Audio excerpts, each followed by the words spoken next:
बांगलादेशात अल्पसंख्याकांवर होणारे अत्याचार चिंतेचा विषय असून हे निषेधार्ह असल्याचं सांगत बांगलादेशातील स्थितीवर भारत बारकाईने लक्ष ठेवून आहे असं परराष्ट्र मंत्रालयाचे प्रवक्ते रणधीर जयस्वाल यांनी सांगितलं।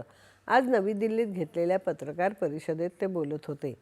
भारताला बांगलादेशात मुक्त, पारदर्शक आणि निष्पक्ष निवडणुका झालेल्या हव्या आहेत, मात्र बांगलादेशात भारताविरोधातील असत्य कथन पसरवलं जात आहे असं ते म्हणाले।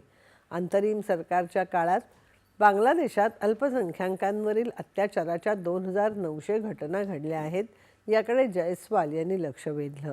बांगलादेशात कायदा आणि सुव्यवस्था राखणं हे तिथल्या सरकारचं काम आहे असं ते म्हणाले।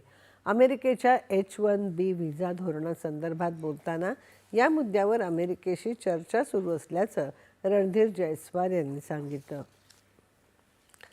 रेल्वेने